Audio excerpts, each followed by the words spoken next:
rich people no longer come to church because we preach foolish things to them.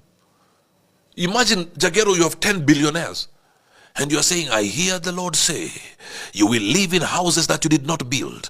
You will drive cars that... Surely. How will you attract them to church? There's something else those people want.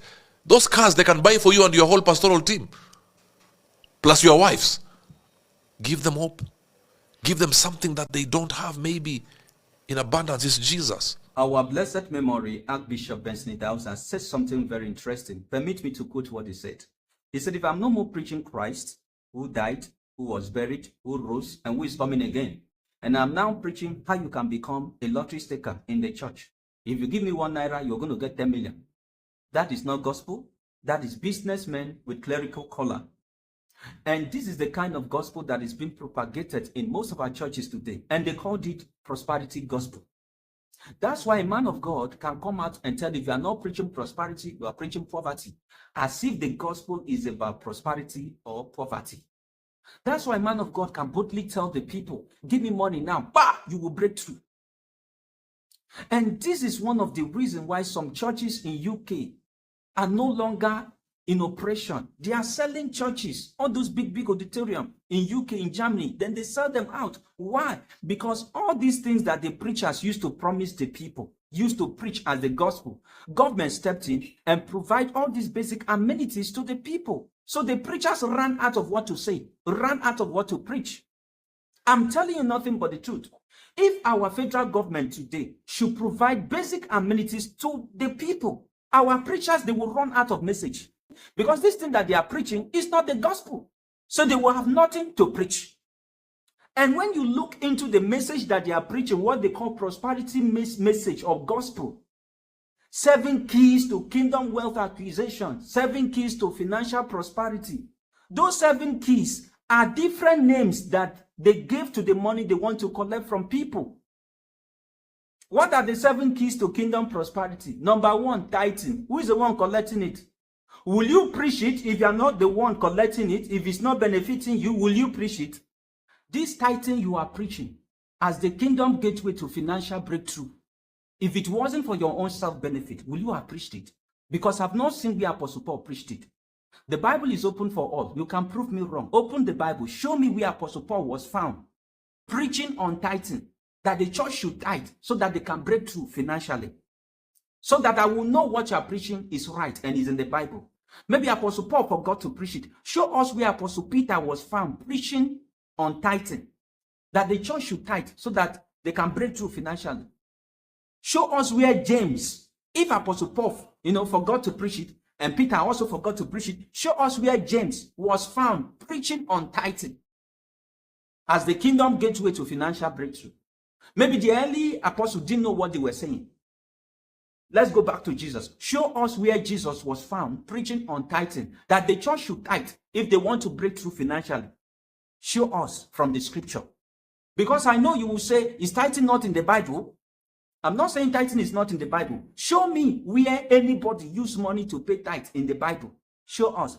Because in the book of Deuteronomy 14, if you read from verse number 24, 25, and 26, God forbid the use of money to pay tithe. Go and read it. I've given you my own scriptural backup. Give me your own scriptural backup in regards to this. Show us.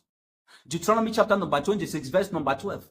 Tithe was done every 3 years. That was the year of tithing. Show us give me your own biblical portion that back up what you are doing. If you are not a fraudster, if you are not a scammer, if you are not using Bible to extort money from people, prove me wrong with the scripture. If it wasn't for your own self-benefit, you won't have done it. Number 2 keys to financial breakthrough in the kingdom is the one they just invented newly, called corporate tithing.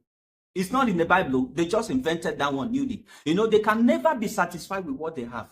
So they have to invent another name to the money they want to collect from people. And they call it corporate tithing. Where is it found in the Bible?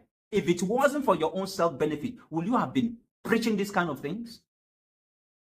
Then another key, number 3 keys to financial breakthrough in the kingdom is the one they call first fruit. First fruit, different names given to money they want to collect from people, and they call it kingdom principle, kingdom keys to financial breakthrough. Can you imagine? Then number 4 is the one they call prophetic seed or prophetic offering. All these go into the pocket of Daddy Gio. Then number 5 is the one they call thanksgiving seed. When your thanksgiving goes up, God will make sure that your tank is full. They will just be looking for words, rhythms, just to confuse people. Number 6, sacrificial vow, like Shiloh vow. Sow a seed that will pain you. No pain, no gain. Just different names given to the money that they want to collect from people. That is what they call 7 keys to kingdom prosperity. Is that the gospel? Is that the gospel? And when you do all these things, you pack all this money, you give to them. Next month, Papa don't buy jet. Papa, they built your own private university. And it will now make you feel as if God is the one blessing him, which is not God. The only reason why they are preaching that thing is to extort money from people. That thing doesn't work for anybody. It only works for the person that collects it. I'm telling you nothing but the truth. For you to know that this thing only works for the preacher, that the Jew, check the assistant pastor. Let us assume that we don't believe in what they are preaching. What about the assistant pastor, the one that is next to Daddy Gio, that owns 3 or 4 private jets? Shouldn't the thing also work for him? If Daddy Gio has 4 private jets, shouldn't the assistant pastor, the one next to Daddy Gio, has, even if it's 1 private jet?